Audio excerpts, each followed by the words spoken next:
viewers, hope all are fine and safe at home. Today I've come with a Kerala dish, kadla curry. Kadla means the Bengal gram in Malayalam or the Kerala. So I boiled this for 4 to 5 whistles in cooker. And this is about 1 cup, which I had soaked it overnight, and morning I boiled it. And this kadla curry, it goes well with all the Kerala breakfast dishes, appam, idiyappam or puttu. Okay. So I'm going to have it with idiyappam.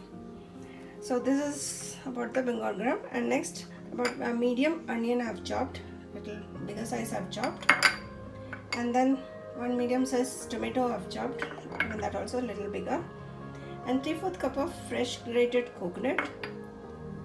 And as I always say, my key ingredient will be curry leaf, fresh curry leaves.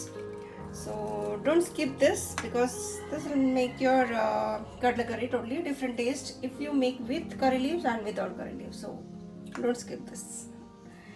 And then in masalas, we have very few masalas. I've taken 2 teaspoons of coriander, fresh. This coriander I made at home. So if you don't have this coriander powder, fresh coriander powder, I suggest you use the raw coriander seeds, and then you can fry it along with the coconut, which I'll be showing later on. So this is homemade coriander powder, 2 teaspoons I've taken, 1 teaspoon of spicy red chili, half a teaspoon of turmeric. That's all are the ingredients. So let's get started.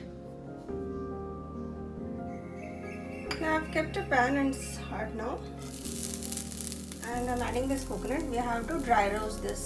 Do not add oil, because the coconut, once you start roasting, will start releasing its own oil.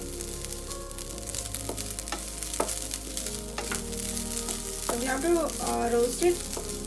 I don't over roast it. To medium stage you can stop. I'll show you at what stage you will be stopping to roast.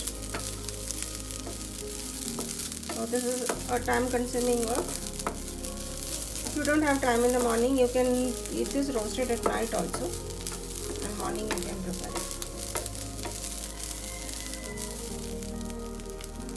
So let me finish this roasting, and then I'll show you.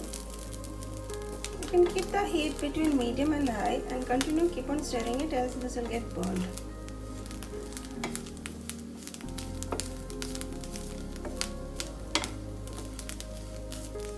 Okay, our coconut is now half roasted. This should be sufficient. Now I'll switch off the flame and add these masalas, the red chili powder and the coriander powder.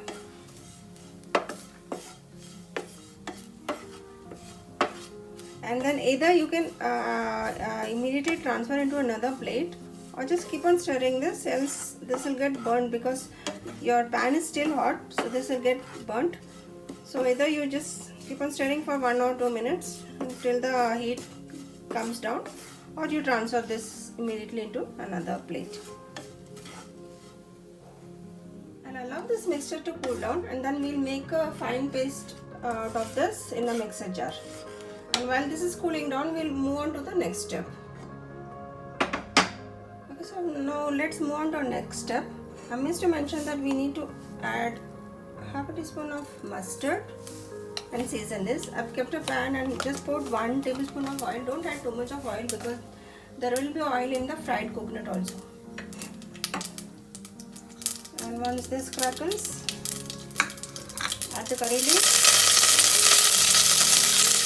and the onion. Give it a toss.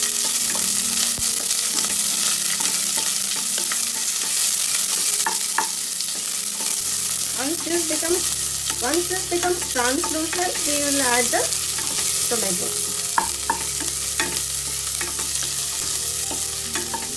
Our onion have become translucent. Into this now I am adding the turmeric powder. As I always say, always add the turmeric to the oil and not to the water. And then it will get rid of all the raw smell. Now I am adding the tomato. And with this I will add half a teaspoon of salt.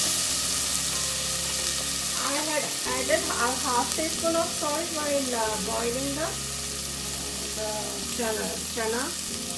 Now I'm adding half more for the tomatoes to get cooked.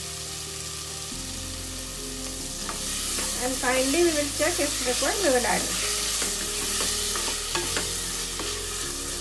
So we will fry this until the tomatoes become soft. Our tomatoes are now soft. I kept it close for about 1 or 2 minutes so that it cooks faster. Now I'm going to add the boiled chana and also water. Now we'll boil all this nicely.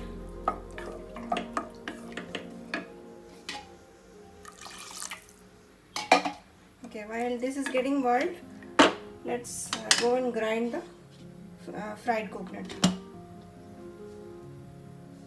While our tomato and the chana is getting simmered, I am going to grind this into a fine paste. So first I'll grind this dry. Okay, this is, and then I will add the hot water. Do not add water in the beginning itself. Always add water after just making a powder out of this. Made a powder out of this. Now at this stage I'll be adding water. If you add water in the beginning stage, this won't get grinded properly. That's why I just suggest it's for those who are new to all this. Okay, now I'm adding the coconut which I had grinded finely.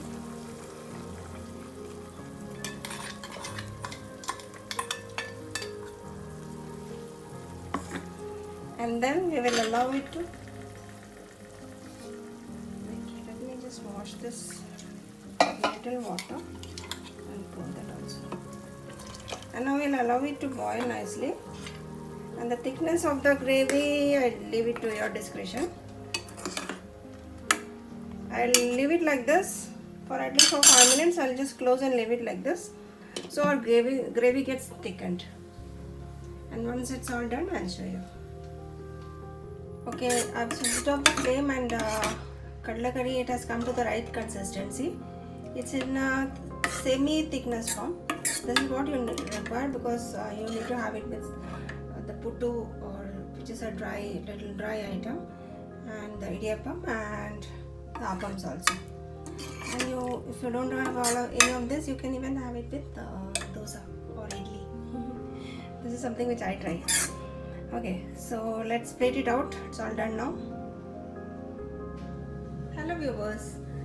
So finally our kadla curry is ready. This can be relished with idiyappam, appam as I mentioned earlier, or with puttu. You can have it with some rice also because I have added, and also idli. And if you are going to have it with idli, make it a little watery, and then you can have it with dosa also. It tastes good. So please do try this recipe, the Bengal gram kadla curry. And yesterday one of my subscribers asked me to make a video on sambar and idli, so I'll be soon doing that. So meanwhile you just try this and let me know your comments. And those who are new to my channel, please subscribe and be part of my family. So have a nice day. Bye bye.